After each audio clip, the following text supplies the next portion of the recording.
प्रिय विद्यार्थियों, आपका इस चैनल में हार्दिक अभिनंदन। अब बात अभिज्ञान शाकुंतलम की है। शकुंतला की विदाई हो जाती है और वो वहाँ से रवाना हो जाते हैं। इधर अब इसमें हस्तिनापुर के हालचाल हैं, उसके बारे में चर्चा चल रही है। तो यहाँ राजा ने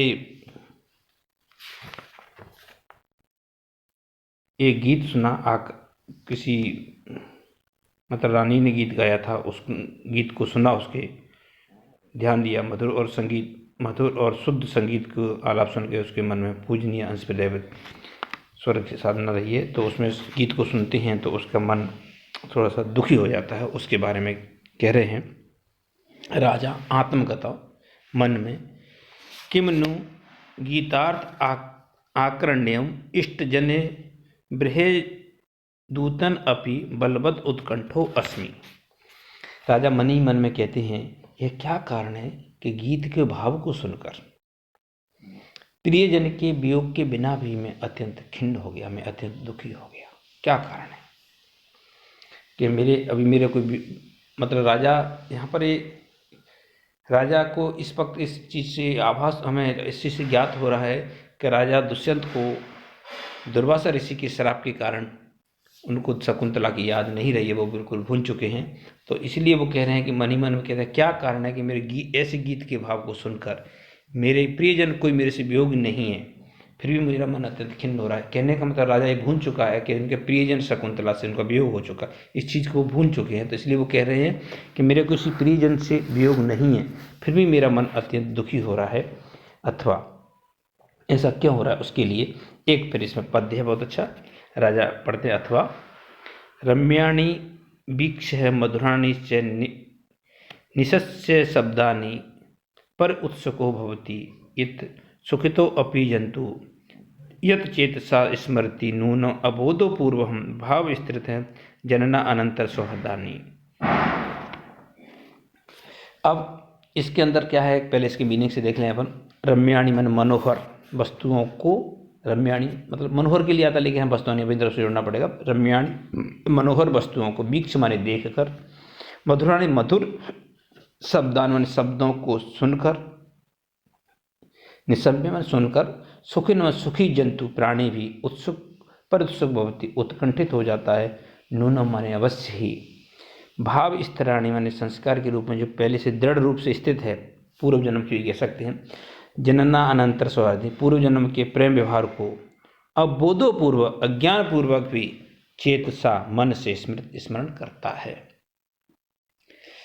कहने का मतलब यह है कि रम्याणि वीक्ष मनोहर वस्तुओं को देखकर, मधुराणि शब्दानि मधुर शब्दों को सुनकर, निवेश च सुखिन सुनकर, सुखी अर्थात सुखी से मतलब प्रिया से युक्त, मतलब प्रिय व्यक्तियों से युक्त मनुष्य भी, प्राणी जंतु से मतलब यहाँ प्राणी, यत पर उत्सुक मन उत्कंठित हो उठता है। तो इसका तत् नूनम निश्चय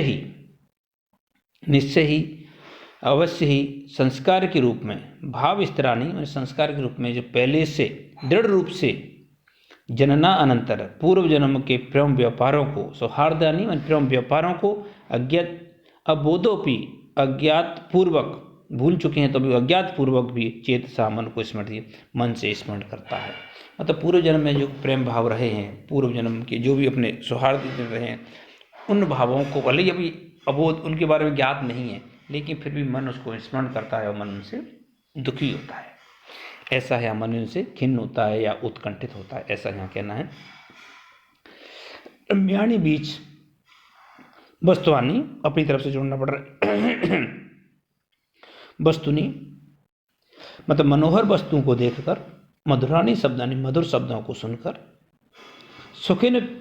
सुखिनम अपि सुखी मनुष्य भी, सुखी मनुष्य मतलब है कि जिसका प्रियजन दुखी दूर नहीं है, ऐसे प्रिया से युक्त मनुष्य भी, प्राणी यत परि उत्सुक उत्कंठित होता है, दुखी होता है, उत्कंठित होता है। तो यत नून वे निश्चय ही भाव स्थिर, जो उसके मन में पूर्व जन्म के भाव स्थिर है, संस्कार के रूप में जो पूर्व जन्म के प्रेम व्यापारों का सावधानी में प्रेम व्यापारक अबोधपूर्वक अज्ञात पूर्वक होने पर भी, उनको ज्ञात नहीं है फिर भी, चेतसा स्मृति, मन फिर भी उनको याद करता है। ऐसा महाकवि कालिदास का ये कहना है। राजा गीत को सुनकर उत्कंठित हो जाता है तो इसे विचार करता है कि मेरा ऐसा क्यों हुआ। तो प्राणी मात्र के रमणीय वस्तुओं को देखकर, मधुर शब्दों को सुनकर प्रेमी जन विरह न होते हुए भी उत्कंठित होने, इसका मतलब है कि उसके पूर्व जन्म के चित्त में जो भाव बने हुए हैं वो स्मरण रह गए हैं, वो याद आती हैं, इसलिए उससे दुखी होता है।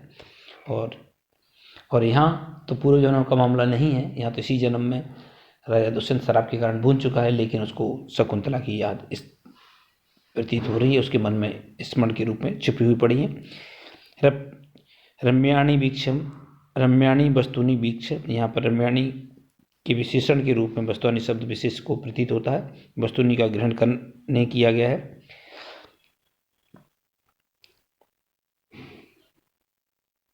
यहाँ पर पूर्व जन्म के अनुराग को स्मरण करके व्यक्ति उत्सुक हो जाता है, और यहाँ पर शकुंतला के विषय दुष्यंत को अन्य जन्म का अनुराग वर्तमान में दुर्वासा ऋषि से आच्छादित हो गया है। स्थिर भाव से रति विच्छेद नहीं हुआ है, मतलब प्रेम अभी तक है उसमें। भाव स्तराणी, मानव संसार में जो कुछ दिखाई देता है, सुनता है, सूक्ष्म संस्कारों के रूप में आत्मा में स्थित रहता है। ये अनुकूल वातावरण प्राप्त होता है तो व्यक्ति को स्मरण आ जाता है। अबोधपूर्वक, प्रत्येक व्यक्ति जीवन के अनुभव कभी कभी वह बिना कारण के भी अत्यंत दुखी होता है। अबोधपूर्वक मतलब कभी के बिना कारण के आदमी प्रसन्न होता है तो और या उदासीनता का अनुभव करता है, इसका ठीक ठाक पता नहीं रहता है, लेकिन इसे प्रसन्नता उदासीनता क्यों प्रतीत हो रही है, यही अबोधपूर्वक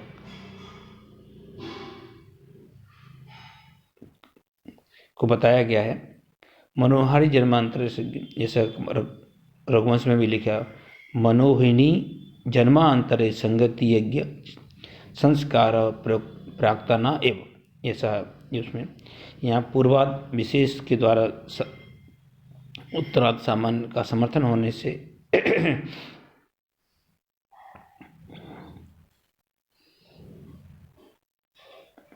अप्रस्तुत प्रशंसा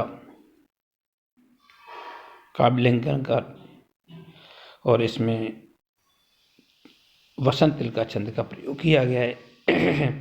और पद बहुत अच्छा है, सरल है एकदम, और भाव इसका बहुत अच्छा है। विद्यार्थियों को उम्मीद करते हैं कि समझ में आया होगा। बहुत बहुत धन्यवाद।